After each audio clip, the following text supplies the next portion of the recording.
Este problema dice lo siguiente: cierta cantidad de cobre puro se calentará para fundir una gran placa en molde abierto. Las dimensiones de la placa son 20 por 10 por 3 pulgadas. Nos piden calcular la cantidad de calor en BTU que deberá entregarse al metal para calentarlo a una temperatura de colada de 2150 grados Fahrenheit. Suponga que la cantidad de metal calentado será 10% mayor que la que se necesita para llenar la cavidad del molde. O sea, esta es la cavidad del molde. Nosotros vamos a calentar 10% más de este volumen de aquí. ¿Ya? Y entonces nos dan algunas propiedades, ¿no? Nos dan las propiedades del metal, la densidad, el punto de fusión, que es 1981 grados Fahrenheit, el calor específico promedio del metal en estado sólido y el calor específico promedio en estado líquido, y el calor latente de fusión. Y este resultado nos piden convertirlo a kilojoules. Bien, acá falta un dato y es el tema de la temperatura inicial. El dato de la temperatura inicial es 75 grados Fahrenheit y esto sería lo primero. Y lo segundo es la equivalencia de BTU a kilojoules, que vendría a ser 1,055 kilojoules. Ahí está. Entonces, ahí tenemos las dos equivalencias bueno, la equivalencia y el dato que hacía falta. Entonces, ¿cómo es el proceso para poder calentar cobre puro hasta el estado que nos piden? Bueno, va a ser de esa manera. Vamos a ver por aquí. Siempre los materiales vamos a tener estas características que son muy importantes que debemos tomar en cuenta. Primero que todo, estamos en estado sólido, ¿no? Estado sólido a una temperatura inicial de 75 grados Fahrenheit, digamos por aquí. 75 grados Fahrenheit. Y nosotros obviamente vamos a tener una subida de calor, vamos a inyectarle calor al metal y esto va a estar obviamente en estado sólido hasta llegar a la temperatura de fusión. La temperatura de fusión es 1981 grados Fahrenheit, ¿no? Entonces, acá estamos en una situación en la que va a haber una transición. Esto es igual, por ejemplo, que en termofluidos, ¿no? Que nosotros estábamos en la campana donde teníamos los estados. Acá tenemos los estados de líquido comprimido, de vapor sobrecalentado, y aquí teníamos el estado de saturación. Entonces, ocurre de esta manera, ¿no?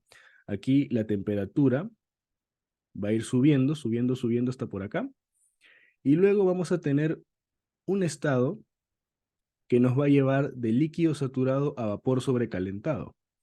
Y una vez que se supera, digamos, esta valla, una vez que pasamos el estado de saturación, va a seguir aumentando, va a seguir calentándose, va a seguir aumentando la temperatura. Entonces, eso es lo que va a ocurrir exactamente acá. Lo que tenemos es lo siguiente. Tenemos un estado de transición entre, entre sólido y líquido, ¿no?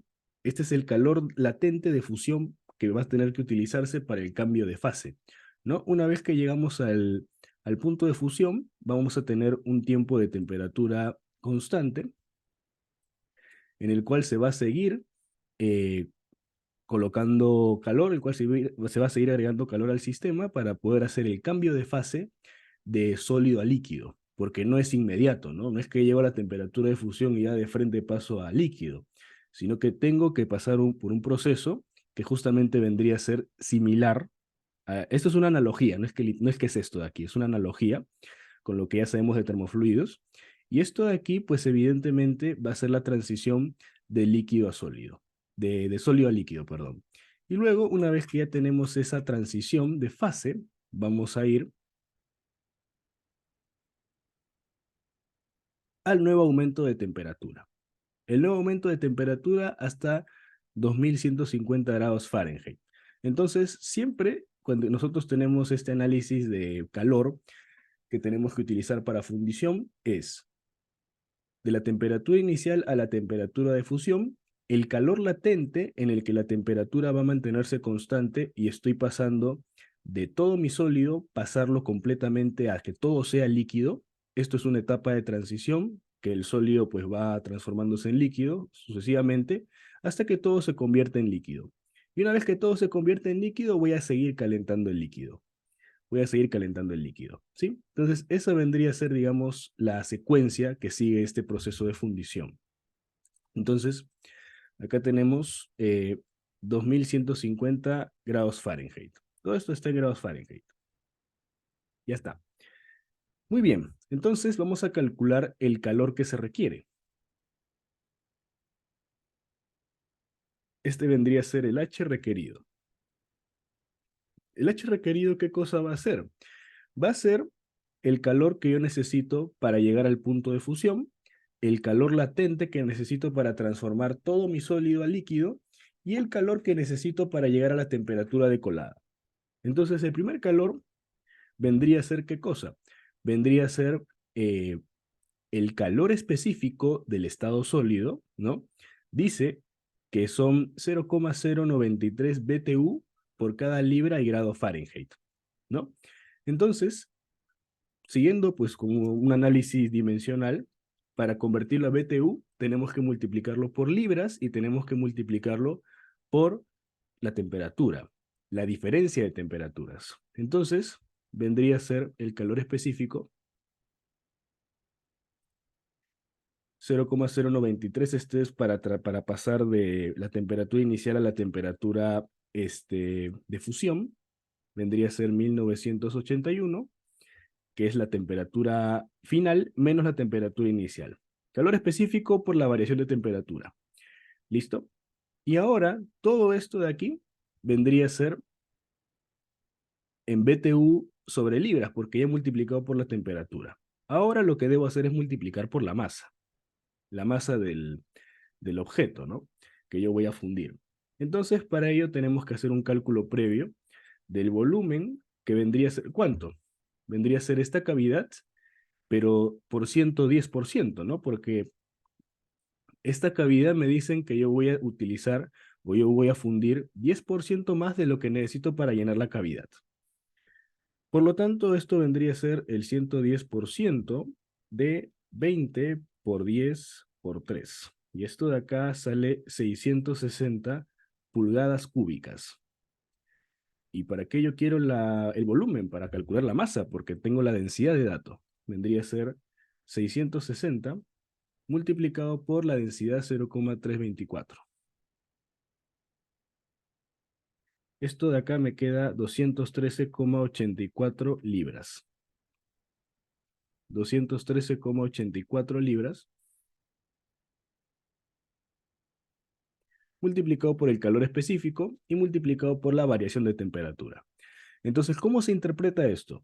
El calor que yo voy a requerir para pasar para esta primera etapa, lo que yo voy a hacer es calentar 213,84 libras de cobre puro desde una temperatura de 75 hasta una temperatura de 1981 con este calor específico, con el calor específico del cobre, ¿no?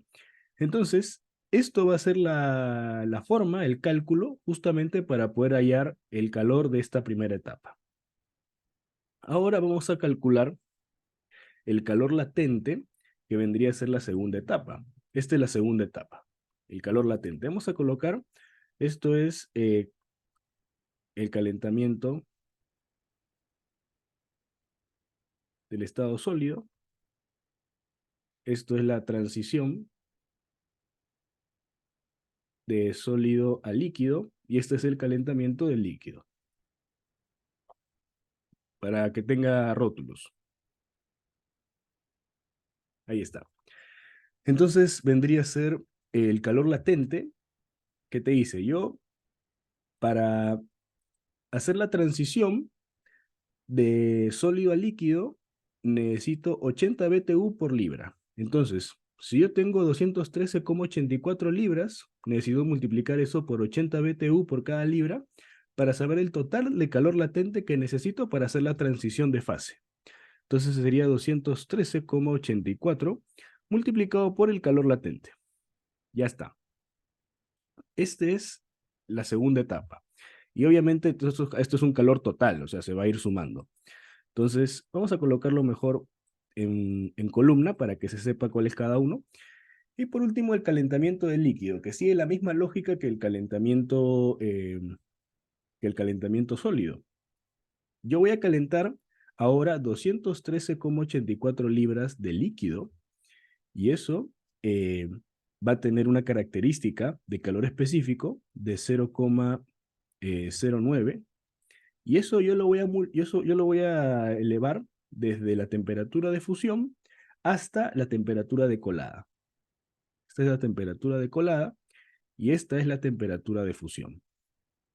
Entonces, una vez que ya tenemos estas tres características, ya tenemos estos tres calores bien definidos, sería cuestión de multiplicar. Entonces el resultado es, bueno, de sumar en realidad, ya está multiplicado y sumado. Sería 5, 8, 2, 6, 4, 557.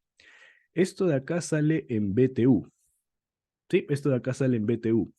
Pero la respuesta nos las piden en kilojoules. Entonces, el calor requerido vendría a ser esta cantidad de BTU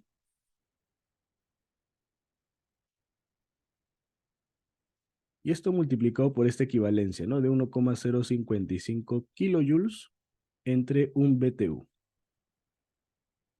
Esto de acá sale 61,469,11 kilojoules. Entonces hay que tener presente que para todo proceso de fundición, si queremos pasar una temperatura inicial en estado sólido a la temperatura de colada en estado líquido, pasamos por un calentamiento sólido, por una transición de fase y por un calentamiento líquido. Y estas tres características deben estar presentes para poder resolver el problema. Bien, entonces de esta manera habríamos culminado este ejercicio.